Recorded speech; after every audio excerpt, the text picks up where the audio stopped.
beberapa kenikmatan kepada kita semuanya dan rahmatnya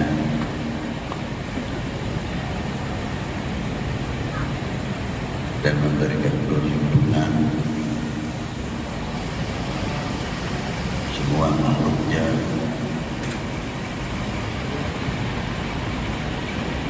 selawat salam semoga penutup baginda Nabi besar Sallallahu Alaihi Wasallam serta para nabi-nabi, para pendahulu, juga kepada para sahabatnya, keluarganya, umatnya. Amma ba'du. Assalamualaikum warahmatullahi wabarakatuh. Salam sejahtera untuk kita semuanya. Yang saya hormati, yang saya banggakan, Bapak Dirjen Kopassus, adik saya, juga anak saya, dan yang selalu saya banggakan beserta jajarannya Kopassus khususnya, dan yang saya hormati para sesepuh pendahulu dari semenjak RPKAD, Kopasangga, Kopassus yang penuh dengan sejarah yang banyak belum sempat kita tulis, yang sebenarnya ini menjadi kewajiban untuk regenerasi yang akan datang, tidak akan melupakan sejarah dengan bukti-bukti manuskrip atau situs-situs yang telah ada sebagai tanda bukti perjuangan para beliau. Tidak terlepas yang saya banggakan pimpinan TNI dan segala mantranya. Maaf apabila saya tidak bisa menyebut satu persatu, bukan berarti kita mengurangi hormat takdim kepada para beliau. Dan yang saya hormati Bapak Kepala Staf Angkatan Darat, Pak Guru Jenderal Abdul Rahman atau yang mewakili,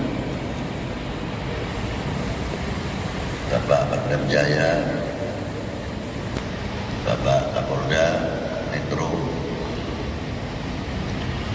Bapak-bapak dan instansi pemerintahan sipil TNI Polri yang selalu kita banggakan, Bapak-bapak dari tokoh agama, lintas agama yang harus kita doakan karena beliau adalah benteng-benteng Pancasila.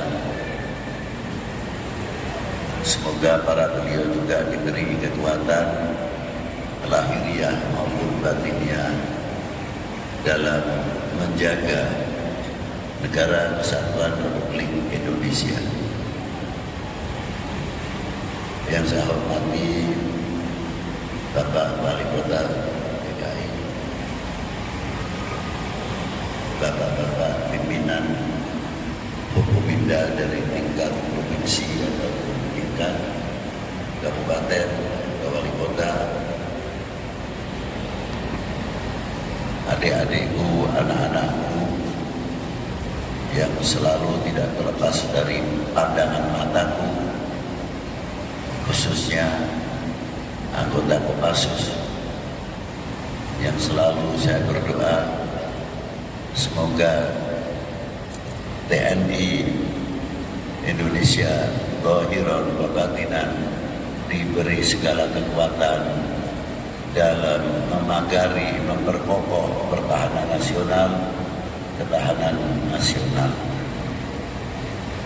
Hadirin wal hadirat,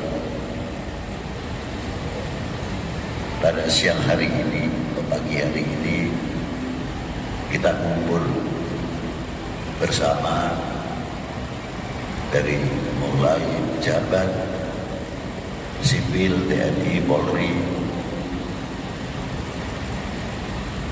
tokoh agama, lintas agama, mau diakui atau tidak. Inilah di antara kekuatan Indonesia. Namun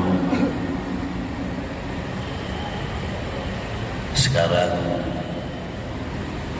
apabila kita mau melihat, tidak berarti semuanya mulai melenturnya kecintaannya kepada bangsa dan tanah airnya. Pasti ada sebabnya. Sebab yang pertama, sejarah sudah tidak diajarkan kembali, sehingga tidak anak-anak kita untuk membekali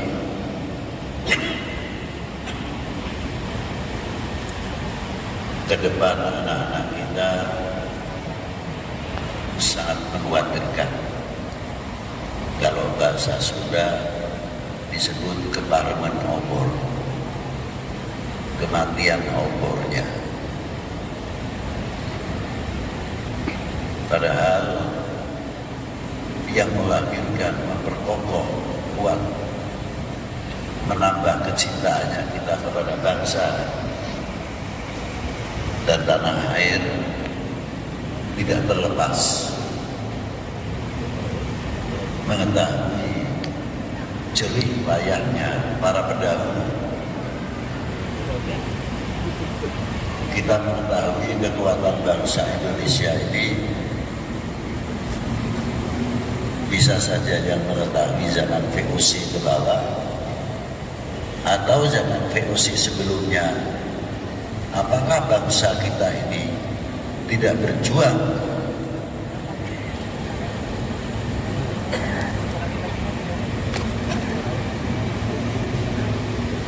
untuk bangsa dan republik ini, walaupun pada waktu itu belum ada kata-kata republik.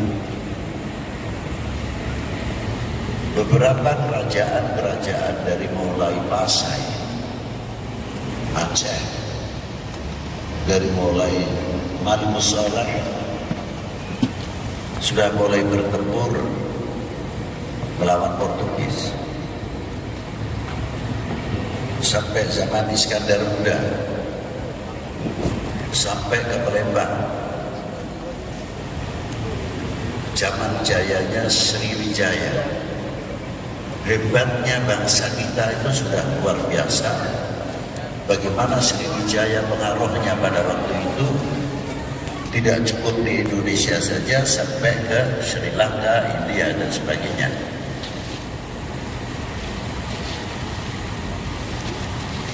Itu diantaranya. Di zaman Mula Warman di Kalimantan, ada sejarah para pendahulu yang sangat luar biasa. Pengaruhnya cukup besar. Dan kerajaan yang sangat terkenal lagi dengan namanya Prabu Siliwangi atau Pajajaran sudah menampakkan, menunjukkan karakter-karakter dari bangsa itu sendiri, bagaimana kecintaannya kepada tanah air ini, walaupun pada waktu itu sekali lagi belum merupakan kesatuan, tapi mulai bangkit, merasa tanggung jawab. Juga di zaman Brawijaya, apalagi di zaman Brawijaya, di zaman Gajah Mada, pengaruhnya dari Sumpah Palapa ini dari Sri Lanka sampai Indochina. Nah, sebabnya apa pada waktu itu Brawijaya dengan patihnya Gajah Mada dengan Sumpah Palapanya menguasai dari Sri Lanka sampai Indochina. Karena sejarah, jangan sampai bangsa ini dipecah belah. Pengalaman peristiwa Singosari dan Daha pada waktu itu dibenturkan satu saudara. Kalau Raden Wijaya dia keturunannya Ken Arok, kalau Jaka Ketuang keturunannya Lembu Betet, bapaknya adalah Tunggul Ametung, ibunya satu. Siapa? Kededes. Satu keturunan dari satu ibu bertengkar tidak ada habisnya. Sampai Erlangga turun tangan. Sudah diberi dua-duanya hak, yang satu Singosari, yang satu Daha. Itu pun belum puas, terus baku hantam. Akhirnya dimanfaatkan oleh Kublai Khan di dalam posisi kecepit, minta upeti, disanggupi oleh Raden Wijaya.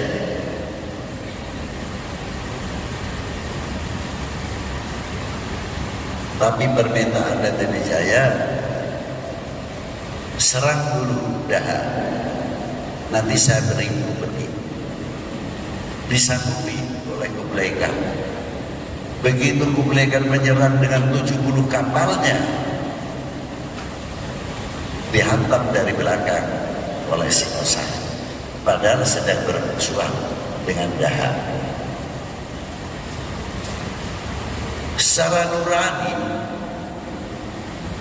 masih mempunyai jiwa sebangsa setanah airnya, walaupun beda politik pada waktu itu, beda kepentingan antara dan Raja Wijaya, Raden Wijaya dan Daha. Pengalaman ini dibaca oleh Gajah Mada. Dengan Sumpah Palapanya, beberapa kapal perangnya beliau masuk menguasai Sri Lanka sampai Indochina. Apa sebenarnya? Itu jawaban, bukan sekadar hebat kita mengatakan hebat ya Gajah Mada, hebat Majapahit, atau yang bangga dengan Siliwanginya atau Pajajaran hebatnya. Bukan itu sebetulnya. Itu jawaban yang luar biasa. Apa artinya? Kalau kita artikan, jangan coba-coba untuk masuk ke Indonesia lagi. Kalian baru satu yang Anda kuasai, daerah Singosari. Ini Gajah Mada mampu menguasai Sri Lanka sampai Indochina. Itu sebenarnya tantangan luar biasa untuk kita semuanya. Mampu tidak kita selaku anak bangsa mempertahankan yang mempunyai jiwa yang luar biasa untuk Indonesia ini? Bukan sekadar kita cerita-cerita, apalagi cerita sekarang sudah banyak umpamanya dicampuri cerita legenda, sehingga munculnya terhadap pemahaman yang simpang siur. Maka dari itu, kalau kita melihat ke atas bangsa kita, bukan sekarang kita mengatakan bangsa kita bangsa yang besar, bukan sekarang. Sekarang itu menjawab dari hasil karya para leluhur kita pendahulu, seperti Majapahit, Pajajaran, Sri Lanka, Sriwijaya, Palembang, Aceh, sampai Pulau Warman, Kalimantan.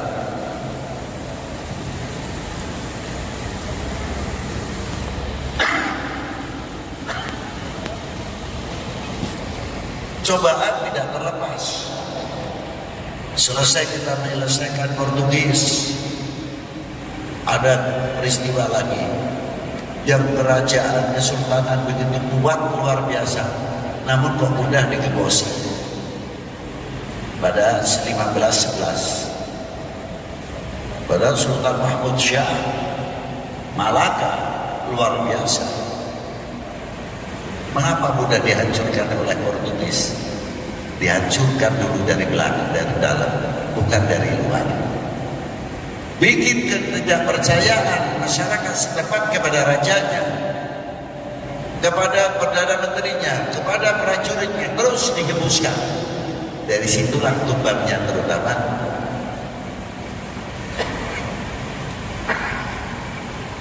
Sultan Mahmud di Malaka pada tahun 1511.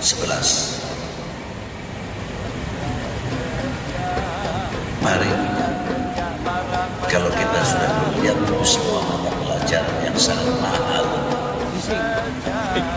mestinya kita menambah syukur. Sudah dirintis oleh para